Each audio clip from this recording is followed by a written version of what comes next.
ఇలాంటి మరెన్నో వీడియోలు చూడడానికి like, share, subscribe and comment.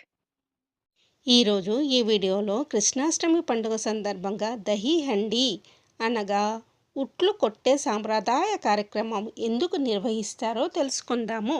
Krishnashtami పండుగకు దహీ హండీ వేడుక ఎంతో ఘనంగా జరుపుకుంటారు. దీన్ని గోపాల్కాల్ అని పిలుస్తారు.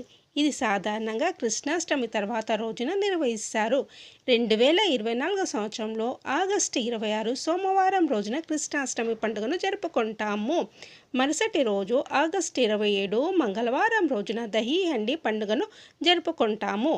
దహీ హండీ పండుగ శ్రీకృష్ణుని బాల్యలీలను ప్రతిబింబిస్తుంది. గోపాల్ కాల లేదా దహీ కాల అని కూడా పిలుస్తారు. శ్రీకృష్ణుడు చిన్నతనంలో చేసిన చిలిపి చేష్టలనే దహీ హండీ కార్యక్రమంలో గుర్తు చేసుకుంటారు. శ్రీకృష్ణుడు గ్రామంలోని ఇండ్లలో వెన్నను దొంగలించేవాడు. కృష్ణుడు బాధ భరించలేని గ్రామస్తులు వెన్న కుండలను అందనంత ఎత్తులో వేలాడదీసేవారు. కుండలను ఉట్టి రూపంలో కట్టి పైన దాచేవారు.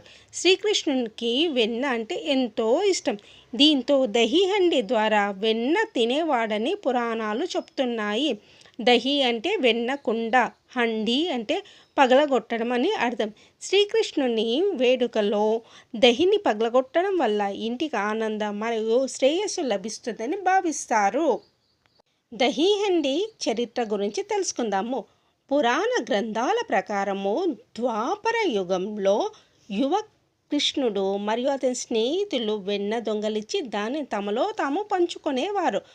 వారి అల్లర్లకు అడ్డుకట్ట వేయడానికి గోపికలు వెన్న కుండలను అందుబాటులో లేకుండా వేలాడదీయడం ప్రారంభించారు. కానీ వారి ప్రయత్నాలలో వారు గోపికలు ఉన్నప్పటికీ కృష్ణుడు మరియు అతని స్నేహితులు వెన్నను దొంగలించేవారు. దహీ హండీ పండుగ కృష్ణుని చిన్ననాటి కొంటె చేష్టలను గుర్తు చేసుకుంటూ ఈ వేడుకను జరుపుకుంటారు. దహీ హండీ అనేది ఈ ఉల్లాసభరితమైన మరియు దైవిక అల్లర్లకు సంబంధించిన వేడుక. ఇది దైవిక దయ యొక్క విజయానికి మరియు మతపరమైన కృషి యొక్క ఆనందానికి ప్రతీక. దహీ హండీ వేడుకలో ఒక గడకు ఎత్తుగా పెరుగు కుండను వేలాడదీస్తారు. కొంతమంది ఈ కుండను పైకి కిందికి లాగుతూ ఉంటారు. ఈ కుండలో పువ్వులు, ఇతర పసుపు, కుంకుమ, ఇతర అలంకరణ సామాగ్రితో అలంకరిస్తారు.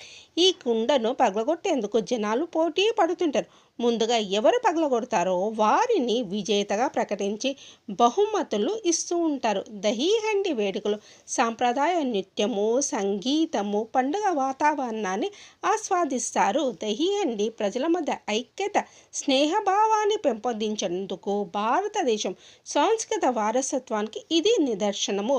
ఇది ప్రజలను ఏకతాటిపైకి తెచ్చే పండుగ. సాంప్రదాయంగా జరుపుకుంటూ విలువలను ప్రోత్సహిస్తుంది.